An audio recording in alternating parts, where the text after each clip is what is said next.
यहाँ तक क्लियर था ये एमिशन क्यों होता है ना, अनस्टेबल हो जाता है, इसकी वजह से फिर वो स्टेबल होने के लिए ये तीनों तरह के एमिशन करता है, अनस्टेबल हो जाता है, स्टेबल होने के लिए तीनों तरह के एमिशन करता है। क्लियर है, आगे चलते हैं।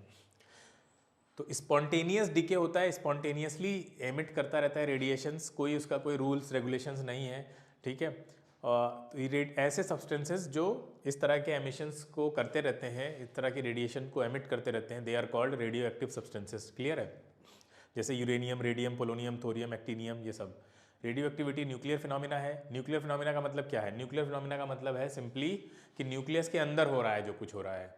अच्छा, न्यूक्लियस के अंदर हो रहा है तो कोई भी केमिकल चेंज, फिजिकल चेंज उसको अफेक्ट नहीं कर सकता, क्योंकि आपको पता होगा केमिकल रिएक्शंस होती हैं या फिजिकल रिएक्शंस हैं जो भी हो रही हैं, वो सब इलेक्ट्रॉन इन्वॉल्व होते हैं उसमें, है ना। हाँ भाई, आप दो चीज़ों को रब करो तो भी इलेक्ट्रॉन ट्रांसफर हो रहा है, केमिकली इलेक्ट्रॉन पार्टिसिपेट करता है, न्यूक्लियस से थोड़ी ना लेना देना होता है कोई भी किसी भी रिएक्शन का, है ना। तो वो रिएक्शन, तो फिर इसका मतलब ये है कि रेडियो एक्टिव फिनोमेना पे किसी भी फिजिकल या केमिकल चेंज का असर नहीं पड़ता है। क्लियर है इतनी बात?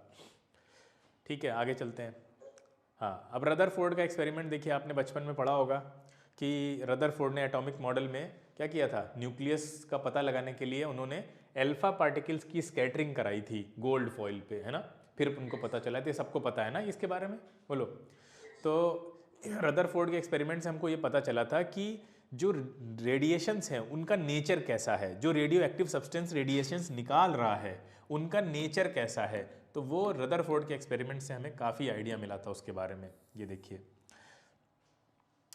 ये देखिए, अब उसके बाद हमने ये पता करने की कोशिश की जो रेडिएशंस हैं उन रेडिएशंस में क्या वो चार्ज्ड पार्टिकल हैं या वो न्यूट्रल हैं। वो चार्ज्ड हैं तो whether they are positively charged और नेगेटिवली चार्ज्ड, ये सब चीज़ें भी हमने पता करने की कोशिश की।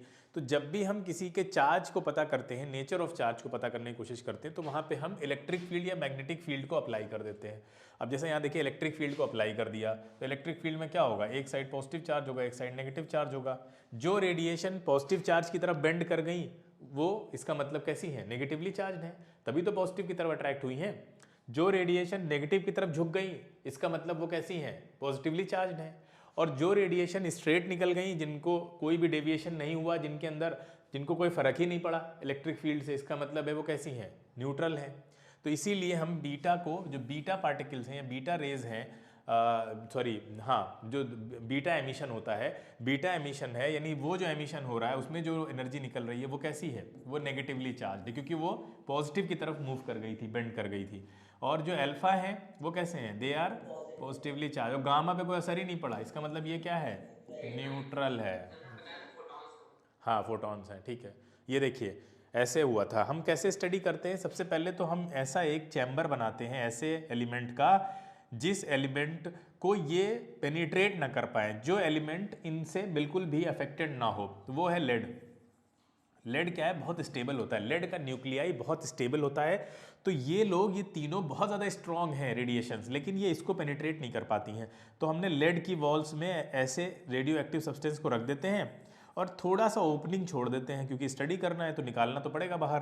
तो ऐसे हमने निकाला। यहाँ पे हमने मैग्नेटिक फील्ड अप्लाई कर दी, मैग्नेटिक फील्ड अप्लाई कर दी। अब मैग्नेटिक फील्ड से इलेक्ट्रिक फील्ड में जाने का एक तरीका होता है, हमने आपको शायद पढ़ाया था, फ्लेमिंग्स लेफ्ट हैंड रूल बताया था क्या, फ्लेमिंग्स लेफ्ट हैंड रूल बताया था कि अगर मैग्नेटिक फील्ड, देखो इस तरह से ऐसे उंगली करते हैं, मतलब तीनों परपेंडिकुलर हो एक दूसरे के, तीन उंगलियां आप बना लीजिए, ठीक है। ये हो गया आपका थंब, ये हो गई आपकी फोर फिंगर, ठीक है, और ये हो गई आपकी मिडिल फिंगर। ये तो मिडिल फिंगर कुछ अजीब ही बन गई, ये मान लेते हैं ये हो गई आपकी मिडिल फिंगर।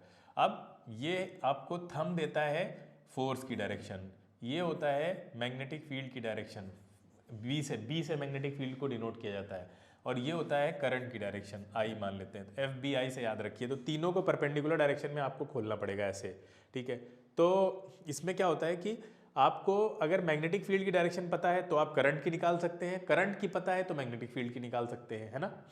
तो यहाँ पे देखिए, यहाँ मैग्नेटिक फील्ड अप्लाई किया गया है, और ये डॉटेड लाइन बनी हुई है ना, ये डॉटेड लाइन क्या दिखाती है समझो पहले। डॉटेड और क्रॉस, दो तरह की लाइन से मैग्नेटिक फील्ड को डिनोट किया जाता है, समझिए ध्यान से। आपको पता है एरो देखा है आपने, सबने एरो ऐसे होता है, बोलो ऐसे होता है ना एरो, ये एरो का हेड होता है और ये क्या होती है, टेल होती है। हाँ अच्छा, टेल अगर एरो आपसे दूर जा रहा है तो आपको जो टेल दिखेगी वो कुछ ऐसी दिखेगी ना, ऐसी क्रॉस टाइप की, ऐसे जा रहा होगा जब, तो जो पूंछ दिखेगी वो पीछे से ऐसा क्रॉस दिखेगा बना हुआ एरो पे। जो पूंछ मतलब अगर आपसे एरो दूर जा रहा है, आपको खाली उसकी पूंछ दिख रही है, तो पीछे से ऐसे लगेगा ना क्रॉस बना हुआ है। बोलो, मतलब ऐसे एरो अंदर जा रहा है, उसका हेड तो अंदर आपसे दूर है ना, आपसे अपोजिट डायरेक्शन में है। तो एरो जब आपसे दूर जा रहा है तो उसका जो टेल है वो कुछ इस तरह से दिखता है, और एरो जब आपकी तरफ आ रहा होता है तो फिर एरो का टिप दिखता है ना आपको खाली। बोलो, ये हेड है, हेड ऐसे ही दिखता है, ऐसे ही दिखेगा जब एरो आपकी तरफ आ रहा होगा, ऐसे बिल्कुल, है ना। दोनों चीजें तो तब दिखेंगी जब वो साइड ऑन चल रहा हो ऐसे, वरना अदरवाइज तो ऐसे ही दिखने वाला है। ये टेल है, ये हेड है। तो इसी तरह मैग्नेटिक फील्ड का जो सिंबल बनाया गया वो ऐसे ही है। अगर मान लीजिए कहीं डॉटेड सिंबल है, इसका मतलब एरो आपसे दूर जा रहा है या आपकी तरफ आ रहा है।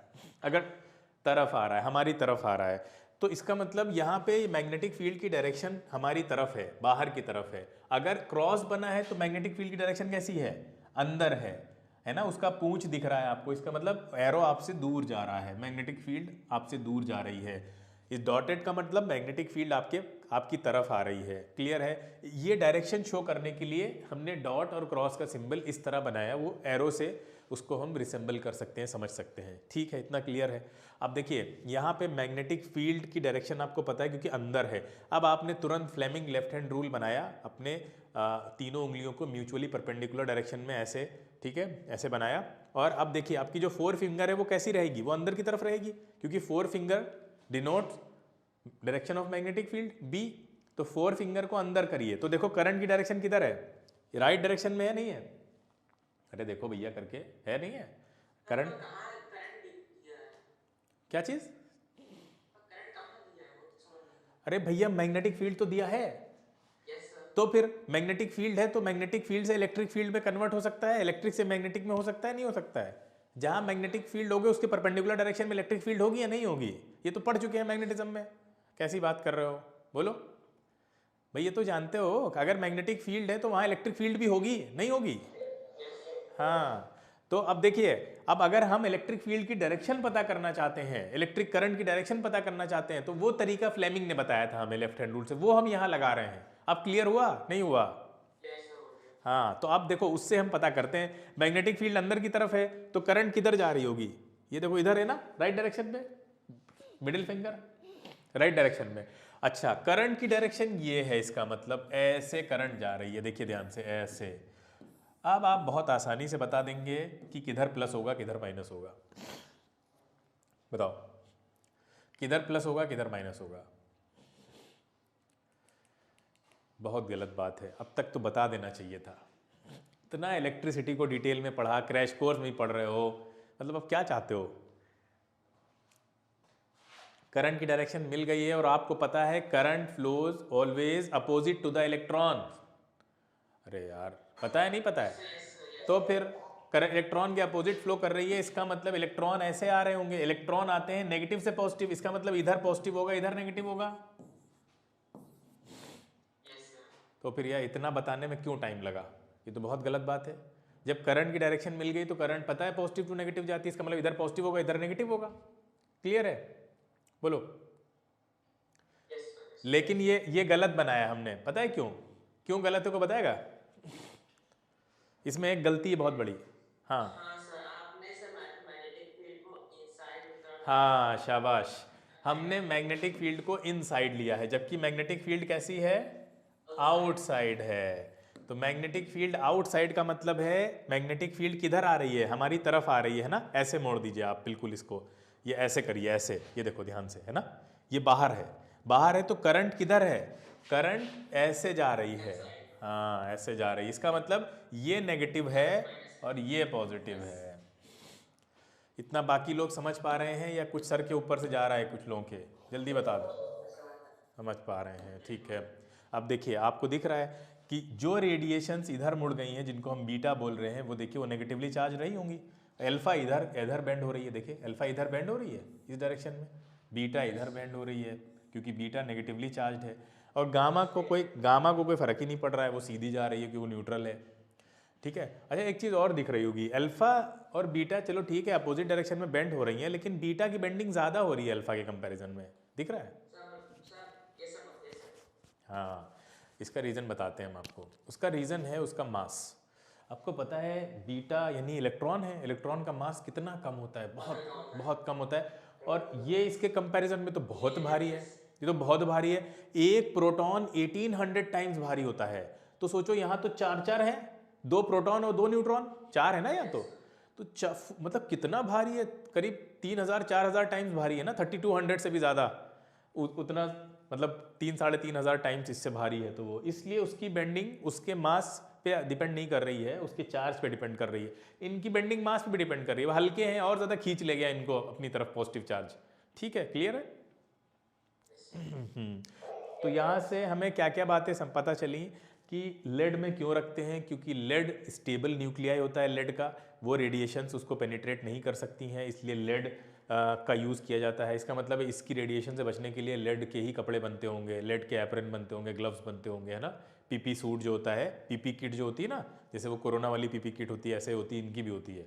तो वो पूरे लोग जहाँ काम करते हैं ऐसे एटॉमिक रिएक्टर्स में, वो सब ऐसे ही पहनते हैं। तो लेड के बने होते हैं वो कपड़े। दूसरी चीज़ ये कि यहाँ पे जो मैग्नेटिक फील्ड है उससे इलेक्ट्रिक फील्ड कैसे निकाली जाती है वो भी हमने देखा। फिर इनकी जो बेंडिंग है कि बीटा ज़्यादा बेंड क्यों हुआ अल्फा से, वो भी हमने आपको बता दिया। बोलो क्लियर है इतना सब? आगे चलते हैं, ठीक है। तो देखिए ये यहाँ वही सारे जो रिजल्ट आए हैं वो लिखे हुए हैं। जो कि लेफ्ट में चले गए इसका मतलब वो पॉजिटिव चार्ज होंगे, उनका नाम अल्फा रख दिया। जो राइट में चले गए वो नेगेटिवली चार्ज थे, उनका नाम बीटा रख दिया। बीटा कुछ नहीं है, फास्ट मूविंग इलेक्ट्रॉन्स हैं। और जो अनडेविएटेड चले गए वो गामा थे, गामा फोटॉन्स हैं, सब जानते हैं। देखिए इलेक्ट्रिक फील्ड भी अप्लाई करके ऐसा किया जा सकता था। इलेक्ट्रिक फील्ड अप्लाई करिए तो आपको कुछ भी पता करने की ज़रूरत ही नहीं, पॉजिटिव नेगेटिव आपको पता रहता है, वहाँ देख के पता चल जाएगा। क्लियर है? बताइए। हाँ चलिए आगे चलते हैं। तो यहाँ भी वही सब लिखा हुआ है, ठीक है, सब आप समझ गए। और आगे चलते हैं, क्वेश्चन कुछ आंसर कर लें, ठीक है। चलिए भाई पहला क्वेश्चन बताएंगे आंसर जल्दी से। Radioactive substance emits radiations, किस तरह की रेडिएशन एमिट करता है? अरे आंसर नहीं वो, तो बाकी लोग चुप क्यों हैं, जल्दी बताइए। ठीक है, हाँ A. Next question, radioactive source emits 3 types of radiations, which radiations has zero मास?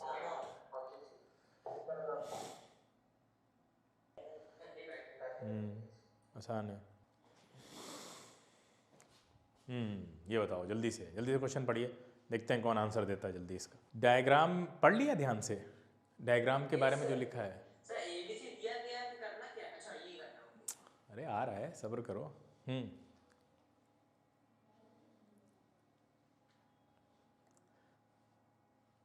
बताइए इनमें से जल्दबाजी नहीं करना, गलत हो जाएगा। सबसे ज़्यादा जो बेंड हुई हैं वो होंगी बीटा, इसका मतलब है। तो सी बीटा एक ही ऑप्शन में है।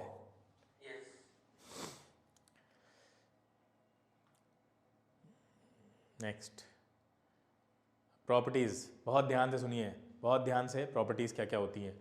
अल्फा पार्टिकल में 2 प्रोटॉन 2 न्यूट्रॉन होते हैं, सब जानते हैं, कोई नई बात नहीं है। Mass of an alpha particle 4 times the mass of the proton होगा, क्योंकि 4 लोग हैं, और चार्ज जो होगा वो डबल हो जाएगा, twice the charge of the proton हो जाएगा। ठीक है, क्योंकि चार्ज जो है वो किससे 2 न्यूट्रॉन पे तो चार्ज होगा नहीं, सिंपल है, 2 प्रोटॉन पे ही होगा। स्पीड ऑफ अल्फा पार्टिकल 10⁻⁷ होती है, ठीक है। और अल्फा पार्टिकल स्ट्रांगली आयोनाइज कर देते हैं जिससे भी पास होते हैं। देखो आयोनाइज करने के लिए एक चीज़ ज़रूरी है कि मास होना चाहिए। आप किसी को भी आयोनाइज करेंगे तो उससे टकराएंगे, टकराने के लिए मास तो होना चाहिए। तो अल्फा पार्टिकल इसलिए स्ट्रांगली आयोनाइज करता है क्योंकि इसका मास सबसे ज़्यादा ना तीनों में, तो इसलिए ये इसकी आयोनाइजिंग पावर बहुत ज़्यादा होती है। आयोनाइजिंग पावर का मतलब समझते हो? छीन लेना, निकाल देना, है ना। और हाँ ठीक है, बाकी लोगों को भी पता है आई होप। देखिए आयनाइजिंग पावर में कंपैरिजन देखो ध्यान से, आयनाइजिंग पावर का कंपैरिजन क्या है। तो आयनाइजिंग पावर अल्फा पार्टिकल की 100 टाइम्स होती है बीटा से और 1000 टाइम होती है गामा से, सबसे ज़्यादा होती है। नेक्स्ट, आगे क्यों नहीं जा रहा है? हाँ देखिए, पेनिट्रेटिंग पावर में अल्फा बहुत वीक है, बहुत पुअर है, वो तो पेपर को भी पेनिट्रेट नहीं कर पाएगा, जबकि बीटा की पेनिट्रेटिंग पावर तो पेपर को कर जाएगा, एल्युमिनियम रोक लेगा उसको। गामा को एल्युमिनियम भी रोक नहीं पाएगा, उसके लिए लेड लाना पड़ेगा आपको, ठीक है। नेक्स्ट देखिए, पेनिट्रेटिंग पावर अल्फा की बहुत कम है बीटा के कंपैरिजन में, और बीटा की गामा के कंपैरिजन में बहुत कम है। Next, alpha particle positively charged हैं तो वो इलेक्ट्रिक फील्ड और मैग्नेटिक फील्ड से डिफ्लेक्ट हो जाते हैं, देखा था हमने, ठीक है, डिफ्लेक्शन, लेकिन डिफ्लेक्शन कम रहता है बीटा के कंपैरिजन में। नेक्स्ट है, अल्फा पार्टिकल फोटोग्राफिक प्लेट को अफेक्ट करते हैं, ठीक है, ये जो लेड प्लेट को यहाँ पे रखा गया था और ये फिर फोटोग्राफिक प्लेट, ये देखिए, तो इस पर इफेक्ट डाला था इन्होंने, रदरफोर्ड के एक्सपेरिमेंट से ही पता कर सकते हैं। हाँ सर, जब बैकेरेल ने अपना फोटोग्राफिक प्लेट डिस्कवर किया था स्टेन, तो फिर उसमें जो स्टेन्स थे वो अल्फा पार्टिकल्स के ही थे सीधे? नहीं, उसमें तो तीनों ही रहे होंगे, वो तो उसमें कोई आपने वो नहीं किया था ना, वो तो तीनों ही निकल रहे होंगे उसमें से, कोई भी हो अच्छा, सकता है। जो अफेक्ट किया है आपने फोटोग्राफिक प्लेट्स को, तो वो अल्फा ही होगा ना? हाँ हाँ, अल्फा पार्टिकल्स फ्लोरेसेंस भी कॉज करते हैं, यानी एक ब्राइटनेस, एक चमक भी आपको दिखेगी अगर कोई फ्लोरेसेंट मटेरियल पे इनको आप अटैक करवाते हैं, तो वहाँ पे ऑब्वियस सी बात है, जब आयनाइजिंग पावर ज़्यादा है तो ये चीज़ तो दिखेगी उनके अंदर। अल्फा पार्टिकल की काइनेटिक एनर्जी और मोमेंटम दोनों काफ़ी ज़्यादा होता है, उसका रीज़न क्या है, उसका रीज़न बताया कोई? यस सर, मास भी। मास भी बहुत है और वेलोसिटी भी बहुत ज़्यादा है, बड़ा सा। They are used to bombard the nucleus of an atom of one element to convert it into another element. देखिए, एक एलिमेंट से दूसरे एलिमेंट में कन्वर्जन तक करवा देते हैं हम इससे, इतना पावरफुल है, और इस कन्वर्जन का एक नाम होता है, इसको कहा जाता है ट्रांसम्यूटेशन। ट्रांसम्यूटेशन, जैसे कि वायरस म्यूटेट करता है, सुना है ना, वायरस म्यूटेट कर रहा है, अपना रूप बदल रहा है। अल्फा पार्टिकल लिविंग सेल को डिस्ट्रॉय कर सकते हैं, बायोलॉजिकल डैमेज क्रिएट कर सकते हैं। नेक्स्ट, अल्फा पार्टिकल को स्कैटर किया जा सकता है जब उसको माइका या गोल्ड फॉइल पे हम डालते हैं, जैसे कि रदरफोर्ड ने किया था, ठीक है, ये देखिए वही एक्सपेरिमेंट, स्कैटरिंग। अब बीटा पार्टिकल की प्रॉपर्टीज़ देखते हैं। Beta particle fast moving electron होते हैं जो न्यूक्लियस से निकलते हैं। रेस्ट मास बीटा पार्टिकल का इतना होता है, ठीक है, रेस्ट मास इसलिए बोला जा रहा है क्योंकि जब मूव करेंगे तो हल्के हैं तो फिर E इक्वल टू mc² वाले में जो इनका मास है वो E equal to delta m बन जाएगा m से, क्योंकि मास वेरी करेगा, तो इसलिए इनका जो मास हम पढ़ते हैं, याद रखते हैं, वो स्टैटिक मास है, रेस्ट मास है। चार्ज आपको पता ही है। बीटा पार्टिकल की स्पीड जो है वो 10⁸ मीटर पर सेकेंड की होती है। ये देखिए, बीटा पार्टिकल पेनिट्रेटिंग पावर हमने आपको बताई थी, एल्युमिनियम से पास नहीं हो पाते हैं, बाकी पेपर से पास हो जाएंगे। आयनाइजिंग पावर कम रहती है क्योंकि हल्के हैं बीट अल्फा से, लेकिन गामा से ज़्यादा रहती है। पेनिट्रेटिंग पावर बीटा पार्टिकल के अल्फा से ज़्यादा है और गामा से कम है, वही बताया हमने आपको, जैसे कि बीटा पार्टिकल नेगेटिवली चार्ज हैं, इसलिए इलेक्ट्रिक मैग्नेटिक फील्ड में डिफ्लेक्ट हो जाते हैं, ये देखिए।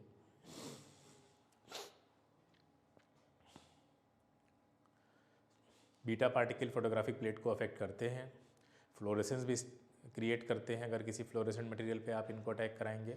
बीटा पार्टिकल्स एक्सरेज प्रोड्यूस करते हैं when they are stopped by X rays, ठीक है।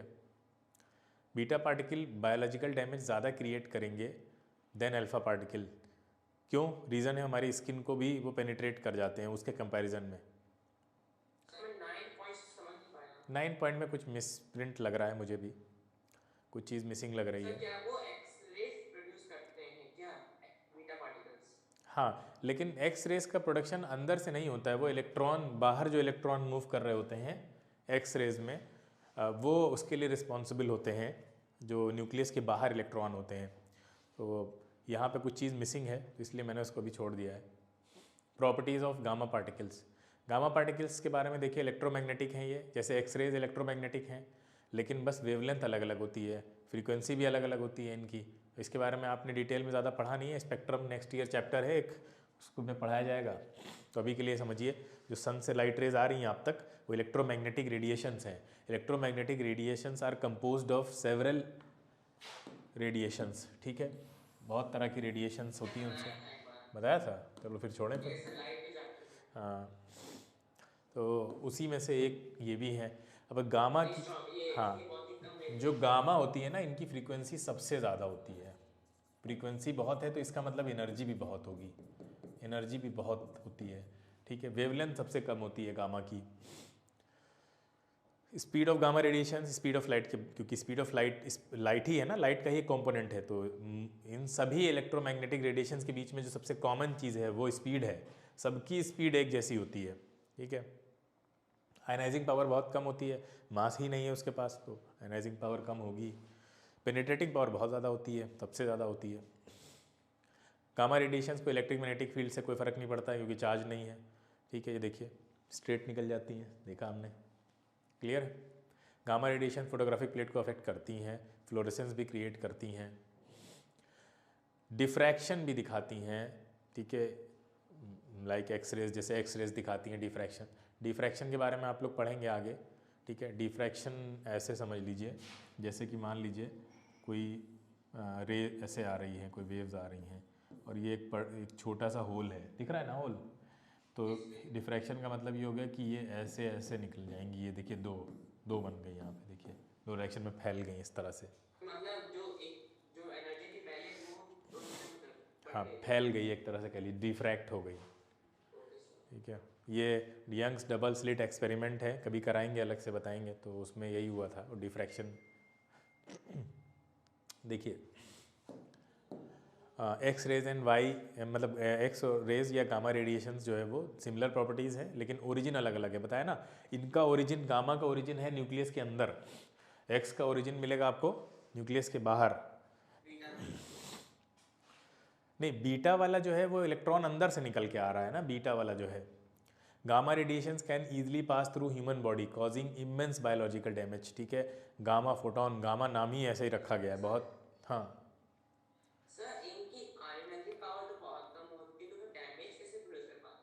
डैमेज, आयोनाइजिंग पावर से डैमेज का क्या लेने देना है? डैमेज का, डैमेज,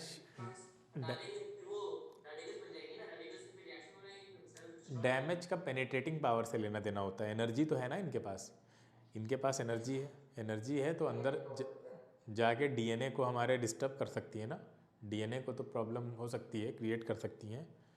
वो एनर्जी इनके पास बहुत ज़्यादा है। अब वही मास एनर्जी में कन्वर्ट होकर उनके पास एनर्जी की फॉर्म में है, तो उसने पेनिट्रेटिंग पावर बढ़ा दी है इनकी। तो पेनिट्रेटिंग पावर बढ़ जाती है जब अंदर जाएंगी, और हाई एनर्जी फोटोन है तो उस एनर्जी से कुछ भी कर सकते हैं वो।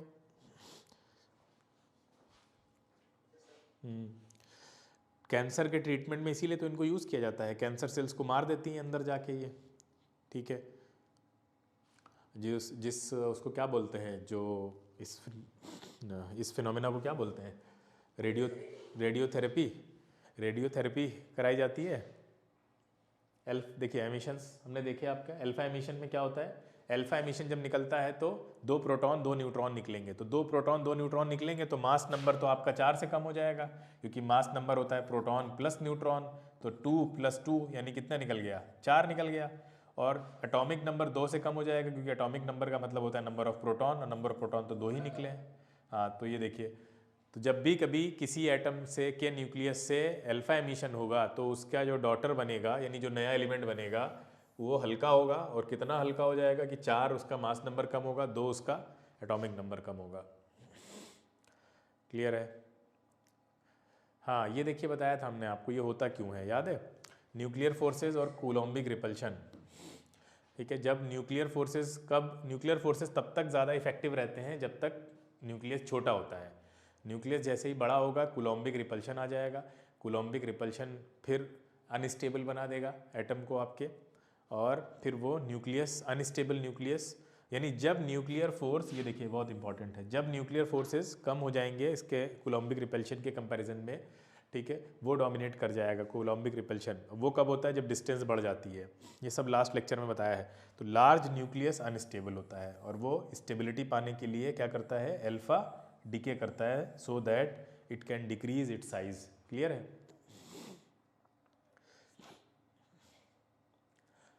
बीटा एमिशन पे आते हैं। बीटा एमिशन में क्या होगा? बीटा एमिशन में कुछ नहीं हो रहा है। बीटा एमिशन में एक्चुअली न्यूट्रॉन ज़्यादा हो गया है या तो प्रोटॉन से, या प्रोटॉन ज़्यादा हो गया है न्यूट्रॉन से।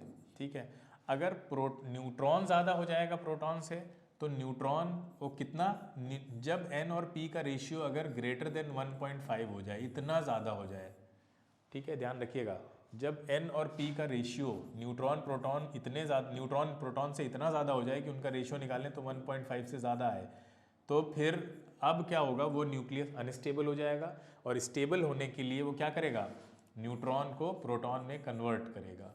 न्यूट्रॉन को प्रोटॉन में कन्वर्ट करने के लिए देखो क्या होने वाला है। आपको पता है न्यूट्रॉन का जो मास है मान लो 1 है और उसका चार्ज तो 0 होता है। अब न्यूट्रॉन कन्वर्ट हुआ प्रोटॉन में, जब प्रोटॉन बनेगा तो उसका तो मास भी 1 है और चार्ज भी 1 होगा। क्या ये रिएक्शन बैलेंस है? हाँ, यहाँ पे आपको एक चार्ज लेना पड़ेगा, एक ऐसा पार्टिकल जिसका मास 0 हो लगभग और चार्ज -1 हो, वो है बीटा पार्टिकल या इलेक्ट्रॉन कह सकते हैं उसको। क्लियर है?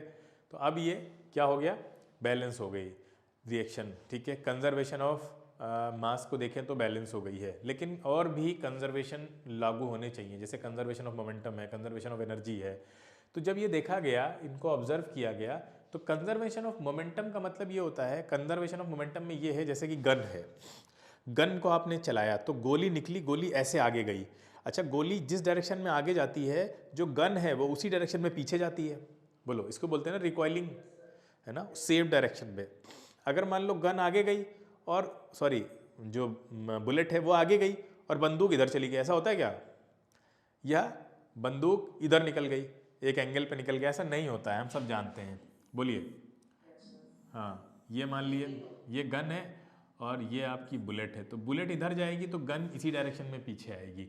तो जो न्यूक्लियस से ये निकल रहा था आपका, क्या निकल रहा था न्यूक्लियस से, जब न्यूक्लियस से बीटा पार्टिकल निकला, तो बीटा पार्टिकल जब न्यूक्लियस से निकल रहा है, जब एक न्यूट्रॉन प्रोटॉन में कन्वर्ट हो रहा है, तो जो बीटा पार्टिकल मान लो इधर निकला, फास्ट मूविंग इलेक्ट्रॉन है, तो न्यूक्लियस पे झटका पीछे लगना चाहिए ना, उसी डायरेक्शन में।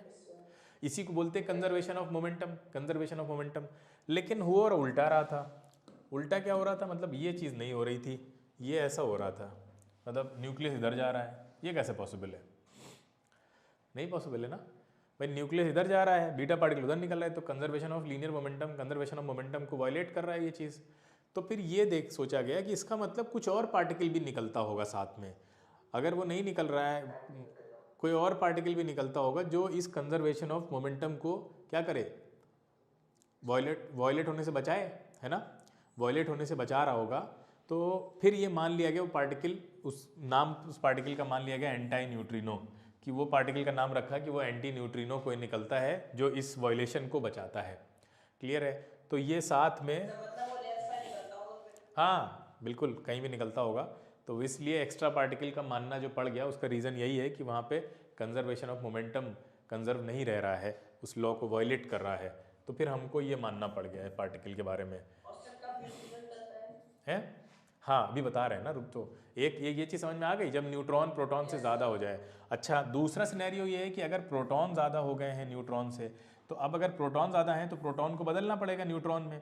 अब अगर प्रोटॉन न्यूट्रॉन में बदला, ध्यान से देखो, प्रोटॉन का मास 1, प्रोटॉन का चार्ज 1, और ये कन्वर्ट हुआ न्यूट्रॉन में। न्यूट्रॉन का जो चार्ज है वो तो 0 रहेगा, ठीक है, न्यूट्रॉन का चार्ज क्या रहेगा, 0 रहेगा।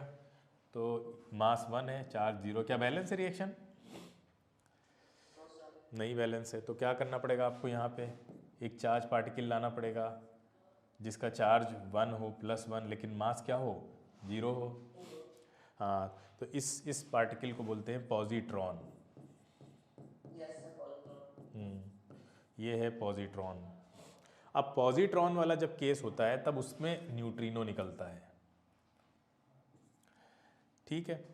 तो ये जो इलेक्ट्रॉन के साथ एंटी न्यूट्रिनो निकलेगा और पॉजिट्रॉन के साथ न्यूट्रिनो निकलेगा। ये दोनों एंटी पार्टिकल हैं एक दूसरे के, इलेक्ट्रॉन पॉजिट्रॉन ये दोनों एंटी पार्टिकल हैं, और neutrino anti neutrino anti particle हैं। मतलब एक एंटी पार्टिकल निकलना तय है। हाँ, एंटी पार्टिकल निकलेगा। एंटी पार्टिकल और पार्टिकल जब एक दूसरे से मिलते हैं तो एक दूसरे को डिस्ट्रॉय कर देते हैं, ठीक है। तो ये होता है कॉन्सेप्ट। अब यहाँ जो आपको दिखाया गया है वो ये है कि एक जो न्यूट्रॉन है वो प्रोटॉन में कन्वर्ट हो रहा है यहाँ पे, तो इसीलिए आपका क्या निकल रहा है, एनर्जी फास्ट मूविंग इलेक्ट्रॉन निकल रहा है, उसके साथ एंटी न्यूट्रिनो निकल रहा है। ये देखिए, क्लियर है? बताइए, समझ में आया? क्या समझाया हमने? ठीक है, आगे चलते हैं। तो ये देखिए, when an unstable nucleus contains neutrons more than the protons, a neutron में change into a proton by emitting an electron. ठीक है, ये देखिए इसका एग्जांपल हमने लिया है। ठीक है, कार्बन C14 एक रेडियो आइसोटोप है। रेडियो आइसोटोप का मतलब ये है कि कार्बन का एक अनस्टेबल आइसोटोप। क्लियर है? अनस्टेबल आइसोटोप मतलब radio isotope. Unstable radio isotope मतलब वो एमिट करके रेडिएशन स्टेबिलिटी में आ सकता है, या वो ऑल टुगेदर एक नया एलिमेंट भी बन सकता है। ठीक है, तो यहाँ पे देखिए, ये कार्बन क्या कर रहा है, एक कार्बन के अंदर क्या हो रहा होगा बताइए, न्यूट्रॉन ज़्यादा हो गए हैं तो वो प्रोटॉन में कन्वर्ट हुए। अब जैसे ही ऐसा हुआ तो मास नंबर तो कुछ नहीं बदलेगा, क्योंकि कुछ भी अंदर से बाहर नहीं आया ना बाहर से अंदर गया, तो मास नंबर तो वही है ना, न्यूट्रॉन प्रोटॉन का कंबाइंड जो नंबर है वो तो सेम है, तो मास नंबर सेम रहेगा। लेकिन एक न्यूट्रॉन प्रोटॉन में कन्वर्ट हुआ है तो प्रोटॉन बढ़ गया है, तो 6 से 7 हो गया प्रोटॉन इंक्रीज कर गया ना एक नंबर से, तो वो एटॉमिक नंबर बढ़ गया, 7 हो गया, और एक नेगेटिव बीटा पार्टिकल निकला। तो कार्बन इस तरह से नाइट्रोजन में आपका कन्वर्ट हो जाता है, एक न्यूट्रॉन को प्रोटॉन में कन्वर्ट करके एक बीटा पार्टिकल निकलता है। क्लियर है? ये एग्जांपल है इसका।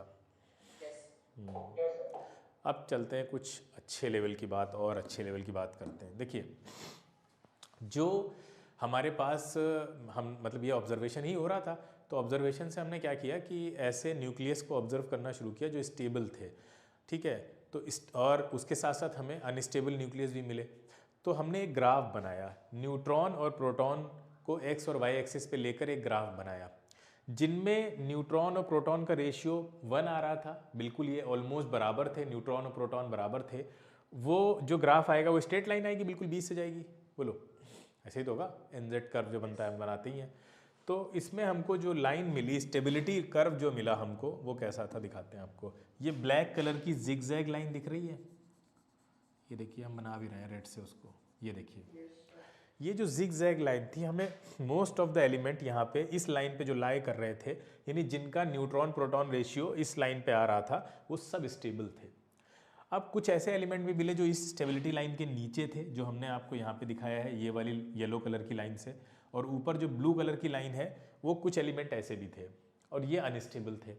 नीचे जो एलिमेंट थे उनका अनस्टेबिलिटी का रीज़न ये था कि उनके अंदर नंबर ऑफ प्रोटॉन ज़्यादा थे, क्योंकि ये जो नीचे वाले एलिमेंट है वो झुक रहे हैं एक्स एक्सिस की तरफ। देखो, एक्स एक्सिस की तरफ झुक रहे हैं ना, एक्स एक्सिस की तरफ झुक रहे हैं, तो एक्स एक्सिस पे जो क्वांटिटी आपने ली है वो ज़्यादा होगी उनके अंदर। अरे ये तो पढ़ा चुके हैं यार मैकेनिक्स में। हाँ ठीक है, ये ज़्यादा होगी, यानी कि यहाँ पे न्यूट्रॉन ज़्यादा होंगे, यानी ये एलिमेंट इसलिए अनस्टेबल है इनका न्यूक्लियस, क्योंकि neutron is greater than, sorry proton is greater than, हाँ प्रोटॉन ज़्यादा होंगे, न्यूट्रॉन कम होंगे, तो प्रोटॉन ज़्यादा है न्यूट्रॉन से। ऊपर वालों का जो अनस्टेबिलिटी रीज़न था वो ठीक अपोजिट था, कि यहाँ पे नंबर ऑफ न्यूट्रॉन ज़्यादा है प्रोटॉन के। अब आप खुद देख लीजिए, अब आप सारी चीज़ें क्लियर हो गई। इनको स्टेबिलिटी पे जाना है तो किसको कन्वर्ट होना पड़ेगा, प्रोटॉन को न्यूट्रॉन में कन्वर्ट होना पड़ेगा। इनको स्टेबल होना है तो न्यूट्रॉन को प्रोटॉन में कन्वर्ट होना पड़ेगा। बोलो क्लियर है? अच्छा, न्यूट्रॉन प्रोटॉन में कन्वर्ट होता है तो हमको पता है एक बीटा एमिशन होता है, नेगेटिव बीटा एमिशन होता है, और जब प्रोटॉन न्यूट्रॉन में कन्वर्ट होता है तो कैसा होता है, पॉजिटिव बीटा एमिशन होता है। इतनी बात समझ में आ रही है? तो ये इसलिए अंदर जो आपका नेगेटिव पॉजिटिव बीटा एमिशन कर रहे हैं वो इसका रीज़न यही है, स्टेबिलिटी के नीचे हैं तो वो पॉजिटिव बीटा एमिशन करेंगे, इस कर्व के ऊपर हैं तो नेगेटिव बीटा एमिशन करेंगे। ठीक है, आज समझ में आई? हाँ सर जो हमारा ये ग्राफ है वो सर 6 से शुरू हो रहा है, या 6 से 5 से शुरू हो रहा है? हाँ 6 से नहीं शुरू हो रहा है, 6 से बहुत पहले से है, दिख नहीं रहा तो भैया देखो, उसके नीचे भी अनस्टेबल पाए जाते हैं ना। हाइड्रोजन का एग्जांपल दिया था, याद करो। हाँ हाइड्रोजन का एग्जांपल दिया था, तो वहाँ पे मतलब यहाँ से यहाँ पे थोड़े से ऐसे अनस्टेबल एलिमेंट पाए जाते हैं, लेकिन मोस्टली जो पाए जाते हैं वो हैं 82 के बाद। देखो दिखा 82, ध्यान से देखो, मोस्टली 82 के बाद आपको स्टेबिलिटी कर्व दिख ही नहीं रहा है। देखो यहाँ पे ये वाले एरिया में कहीं दिख रहा है वो लाइन, कहीं नहीं। हाँ तो वो वहीं आके ख़त्म हो जाते हैं। 82 प्रोटॉन्स और 126 न्यूट्रॉन, बस इसके ऊपर आप बढ़ेंगे ना तो वहाँ पे आपको सब अनस्टेबल मिलने वाला है। उसका रीज़न यही है। तो ये है आपका अनस्टेबिलिटी का। यहाँ भी पाए जाते हैं, यहाँ पे भी हैं, कुछ बताए भी थे आपको हमने, लेकिन कम है, मैक्सिमम वहीं है बाहर। ये देखिए बीटा डीके का एक एग्जांपल आपके सामने है। बोरॉन आपका कन्वर्ट हो जाता है एक नेगेटिव बीटा एमिशन के थ्रू। ये देखिए 5 to 6 हो गया, बोरॉन आपका कन्वर्ट हो गया कार्बन में, और ये कार्बन का स्टेबल है, आइसोटोप है, ठीक है, 6C12। तो ये न्यूट्रॉन प्रोटॉन कन्वर्जन जो भी पीछे हमने आपको समझाया कैसे होता है बीटा डीके में, दोनों होते हैं बीटा डीके में। वैसे ये आपके सिलेबस में 10th में सिर्फ और सिर्फ नेगेटिव बीटा एमिशन है, ना कूलॉम्बिक रिपल्शन है, ना उसको समझाएंगे, ना वो न्यूक्लियर फोर्सेस वाले चीज़ों को समझाएंगे, ना वो पॉजिटिव बीटा एमिशन के बारे में कुछ बताएंगे। बहुत कम चीज़ें दे रखी हैं, ठीक है। तो ये बीटा एमिशन था। हाँ, अब देखिए एक और बहुत बहुत अच्छी चीज़ आपको समझाने जा रहे हैं। ये भी बहुत हायर लेवल पे समझाई जाती है फिजिक्स में। कौन गायब हो गया? कुछ इप्सिता गायब हो गई, सोच रही होगी बहुत हो गया आप। देखिए यहाँ से एटॉमिक एनर्जी लेवल्स का मतलब क्या होता है। देखो इलेक्ट्रॉन आपको हमने बताया था न्यूक्लियस के चारों तरफ, जहाँ न्यूट्रॉन और प्रोटॉन रहते हैं उसके चारों तरफ शेल्स बने होते हैं ना, ये सब शेल्स हैं। और शेल्स में भी एनर्जी लेवल्स हैं। ये E1 है मान लो, तो ये E2 है। इलेक्ट्रॉन्स जो है एनर्जी लेवल्स में रिवॉल्व करते रहते हैं। इसी तरह का एनर्जी लेवल न्यूक्लियस के अंदर भी पाया जाता है। इसी तरह का एनर्जी लेवल न्यूक्लियस के अंदर भी पाया जाता है, जो आपके सामने बना हुआ है, देखो दिख रहा है, ये न्यूक्लियस के अंदर का एनर्जी लेवल है। ये इसको ऐसे ही समझो, ठीक है, ये एनर्जी लेवल ऐसे समझ लो न्यूक्लियस के अंदर पाए जा रहे हैं ये। अब देखिए मान लेते हैं रेड वाले न्यूट्रॉन हैं, ब्लू वाले प्रोटॉन हैं, तो अब इनका जो एनर्जी लेवल है वो सेम नहीं है दोनों का। देखो न्यूट्रॉन का कम है, प्रोटॉन का ज़्यादा है ना, दिख रहा है, न्यूट्रॉन कम है, प्रोटॉन ज़्यादा है। एक और बना लेते हैं। हाँ, अब अगर ये सेम रहे एनर्जी लेवल तो ये ऐसा होगा जैसे यहाँ बना हुआ है। सेम एनर्जी लेवल होता है तो एनर्जी जो है वो कम रहती है, ओवरऑल एनर्जी न्यूक्लियस की कम रहती है। और कोई भी न्यूक्लियस वो लोअर एनर्जी स्टेट में रहना चाहता है ताकि वो स्टेबल रहे। जब इनके एनर्जी लेवल्स में ऊपर नीचे डिफरेंस दिखता है हमको, और वो तभी दिखेगा जब नंबर ऑफ न्यूट्रॉन ज़्यादा है, नंबर ऑफ प्रोटॉन ज़्यादा है। तो वो क्या करेंगे, ओवरऑल अपने आप को स्टेबल बनाने के लिए एक लोअर एनर्जी लेवल में आना चाहेंगे। अब वो देखेंगे कि क्या पॉसिबिलिटी बन रही है कि हम कैसे आ सकते हैं लोअर एनर्जी लेवल में। तो क्या है, देखो यहाँ पे पहला एनर्जी लेवल E1, इसको मान लो E2, ये क्या है E3 है ना, और इधर देखिए ये तो E4, हाँ E5 तक जा रहा है। तो ये कहें सोचेंगे कि क्या पूरे सिस्टम को एक मिनिमम एनर्जी लेवल पे नहीं लाया जा सकता? तो लाया जा सकता है, E4 पे लाया जा सकता है। कैसे? अगर हम इन, हाँ ये भाई साहब को यहाँ जंप करा दो इन लोगों को, अगर इनको यहाँ ले आए, ये जगह खाली पड़ी हुई है, देखो यहाँ पे ये जगह खाली है ना, ये जगह खाली है, तो भाई साहब इनको अगर यहाँ ले आए इन दोनों को, तो पूरे को हम E4 पे मेंटेन कर सकते हैं। तो इसीलिए अब कन्वर्जन होगा, प्रोटॉन कन्वर्ट होगा किसमें, न्यूट्रॉन में। हाँ वो पता है आपको कैसे होता है। तो ये एनर्जी, हाँ मिनिमम एनर्जी लेवल पे आने के लिए ये सारा कन्वर्जन का खेल चलता है अंदर भी, ठीक है। तो ये थोड़ा सा उसके पीछे का रीज़न है कि एनर्जी लेवल में डिफरेंस ये करवाता है ये सारी चीज़ें, ठीक है, समझ गए। आगे चलते हैं। ये देखिए एक एग्जांपल भी दे दिया आपको हमने, बोरॉन और कार्बन वाला। देखो ध्यान से, यहाँ पे देखिए, यहाँ पे एनर्जी लेवल ये देखिए E3 वाला, E3 पे मेंटेन करना चाहेगा ये, पहले तो E4 तक जा रहा था। तो अब एक क्या कन्वर्ट होगा इधर, मान लेते हैं अगर ये न्यूट्रॉन है और ये प्रोटॉन का दिया हुआ है, तो न्यूट्रॉन को कन्वर्ट होना पड़ा प्रोटॉन में, है ना। तो जब ये कन्वर्ट हो गए तो फाइनल फिगर ये देखो बना है आपके सामने। तो फाइनली ये पूरा सिस्टम E3 पे मेंटेन हो गया आके, पहले E4 तक जा रहा था। तो बोरॉन को कन्वर्ट होना पड़ा कार्बन में स्टेबल होने के लिए, उसका नाम कार्बन रख दिया हमने। क्लियर है? बीटा एमिशन, ये देखिए ये यहाँ आ गया और वो स्टेबल हो गया, एनर्जी लेवल कम हो गया, ओवरऑल एनर्जी लेवल। तो ये है पूरा एनर्जी लेवल का कि लेसर एनर्जी स्टेट में आना चाहता है न्यूक्लियस, उसकी न्यूक्लियन एनर्जी जो है यानी न्यूट्रॉन प्रोटॉन के अंदर की जो एनर्जी है वो सब कम हो जाए ताकि स्टेबिलिटी, ग्रेटर स्टेबिलिटी को अचीव किया जा सके। क्लियर है? बताइए। गामा एमिशन, गामा एमिशन को देखते हैं जल्दी से। गामा एमिशन में क्या है, कुछ नहीं होता है, एनर्जी निकलती है, ठीक है, वही है, एक्साइटेड स्टेट में होता है न्यूक्लियस और वो सिर्फ अपनी एनर्जी को कम करना चाहता है, तो उससे सिर्फ और सिर्फ फिर गामा पार्टिकल एमिट होता है। ठीक है, जब पेरेंट न्यूक्लियस एक्साइटेड स्टेट में चला जाता है, हाई एनर्जी स्टेट में चला जाता है, तो वो सिर्फ अपनी एनर्जी को कम करता है, वहाँ पे किसी तरह का कोई कन्वर्जन टेक प्लेस नहीं कर रहा है, तो यहाँ पे सिर्फ और सिर्फ गामा निकलता है। इसीलिए एटॉमिक नंबर मास नंबर पे कोई फ़र्क नहीं पड़ता है गामा से। ठीक है, अल्फ़ा बीटा से पड़ता है। देख लेते हैं सबका एक बार और। अल्फ़ा अगर निकलेगा तो Z 2 से कम हो जाएगा, है ना। बीटा निकलेगा तो Z 1 से बढ़ जाएगा, गामा निकलेगा तो कुछ नहीं होगा। इसी तरह से मास नंबर पे क्या असर पड़ता है, अल्फ़ा पे 4 से कम हो जाएगा मास नंबर। बीटा निकलेगा तो मास नंबर में कोई चेंज नहीं होगा, क्योंकि न्यूट्रॉन ही प्रोटॉन में कन्वर्ट हुआ था, या प्रोटॉन न्यूट्रॉन में कन्वर्ट हुआ था, तो बाहर से अंदर कोई ना आया ना अंदर से बाहर कोई गया, तो कोई चेंज नहीं होगा मास नंबर में। गामा में तो कोई चेंज होता ही नहीं है किसी तरह। हाँ हाँ,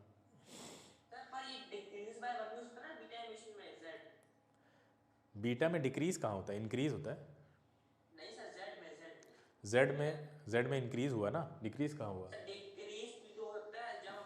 हाँ, तो ये हम बता तो रहे हैं, यहाँ पे आपको नेगेटिव के बारे में ही बताया गया है सिर्फ। एक्चुअली भी बोला था हमने 10th का। हाँ, ये टेंथ का सिलेबस से बना हुआ है ना ये पीपीटी, इसलिए ये पीपीटी 10th वालों के लिए बना है। तो 10th में तो जो चीज़ें हैं बस उसी हिसाब से बनाई गई है, तो इसलिए वहाँ नेगेटिव बीटा एमिशन पढ़ाया जाता है खाली, इसलिए ऐसा बना है, हो सकता है।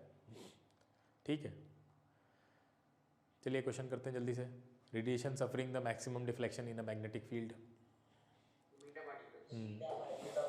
Next, arrange alpha beta gamma radiation in ascending order of their biological damage.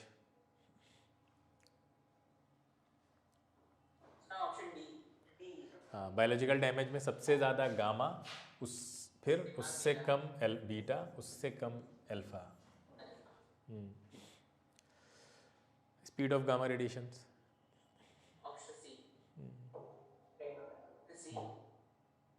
Next, what happens to the atomic number of the nucleus of an element when an alpha particle is emitted? Atomic number, Z की बात कर रहा है, Z की atomic number Z।